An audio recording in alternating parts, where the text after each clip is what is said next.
name's Mike Ronald, and welcome to this edition of Mike's Money Clip, brought to you by Ronald Financial Services. We've had great excitement in the extended family this week. One of my nieces has just signed for her first mortgage bond. And while we were going through the papers, what struck us was the enormous amount of money that we eventually had to pay back to the bank. And that got us thinking about how can we reduce bond costs, and which led us to the wonderful subject of bond killing. Now let's use some figures to get some examples. We've chosen to use a mortgage bond of 1 million rand. That's an easy round number to use, and you can increase it or decrease it to suit your case. We've also used an interest rate of 10.5%, which is currently prime in South Africa. And we've used a period of payback of 20 years or 240 months. Using all of those figures, a person would need to pay back just under 10,000 rand back to the bank to pay for that bond over 20 years. If you do the maths, that means that for a 1 million rand bond, you are paying back to the bank just under 2.4 million rand. So you borrow 1 million rand, you pay back 1 million rand, but you pay an additional 1.4 million rand in interest costs. Now what if we voluntarily increased the amount that we pay back per month? Let's just say we pay back an extra 100 rand a month. What effect would that have?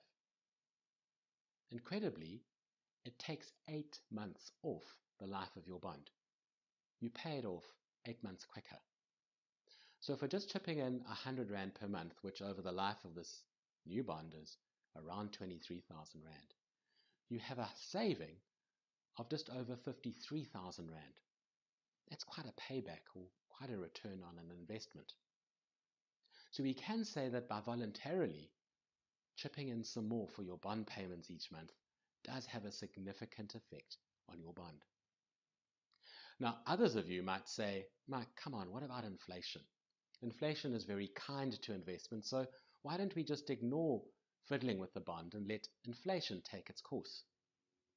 It is true that inflation is very kind to loans and bonds and debt, mortgage bond being the case. You see, if you owe the bank 1 million rand today and all you do is just pay back the interest, in 10 years, you will still only owe the bank 1 million rand, and in 20 years it will remain at 1 million rand. Your debt is not affected by inflation. It doesn't rise in value. What does rise in value are the value of your assets over those 20 years, and hopefully your earnings would grow or your salary. And so over time, your bond becomes less and less significant to you from a financial point of view. And so you could say, well, let's just sit back and relax and let inflation take its course. But two matters to think about. We tend not to stay in the same house for a period of 20 years. We tend to want to buy bigger and more expensive houses every so often. And unfortunately, that means our bonds grow over time. Or we might want to refurbish the house we're in, so we tend to redo the kitchen or bathroom, and so we extend our bond. And once again, the bond grows over time. And in these cases, inflation doesn't help. There is also another matter that we need to take into account, which is really important during the first few years of your bond. And that is the sensitivity of your bond repayment to interest rates.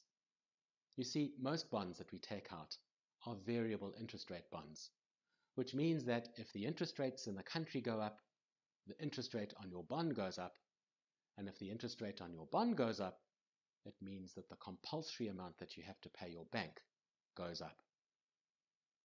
Let's look at another example, and it's particularly pertinent to those with their first bonds who have really pushed to get as big a bond as possible. You see, in those circumstances, a lot of people push their bonds up to the state where their payback is probably around 30% of their income. And that makes them very sensitive to changes in interest rates. If your interest rate is 10.5% and suddenly the country raises its interest rates to 11.5%, your 30% suddenly becomes 32% of your income. And you would need to scrabble around and find that extra 2% worth of payment back to the bank. And at those levels, that might not be an issue. And you might be able to survive that quite easily. But often, interest rates don't just rise once. They can rise over a period of time, or they can rise in one jump suddenly. And let's look at another example then. Let's say that the interest rates rise from 10.5% to 15.5%. That's a ratchet up of 5 percentage steps along the way, and this does happen. What effect would that have on your repayments? Well, what once represented 30% of your repayment back to the bank in terms of your income would suddenly jump to 40% of your income. Now you would have to have a material adjustment of your lifestyle. You might, for example, have to relook at your car and reduce the value of your car and hence the repayments of your car. You might have to look at education and the education of your children. You might also have to come to terms with the fact that you might have to make a plan with your bank. And if you can't afford to repay back at certain levels, the bank might accommodate you, but they'll charge you significant fees. And suddenly you will be dealing with a bond that instead of shrinking is now suddenly growing.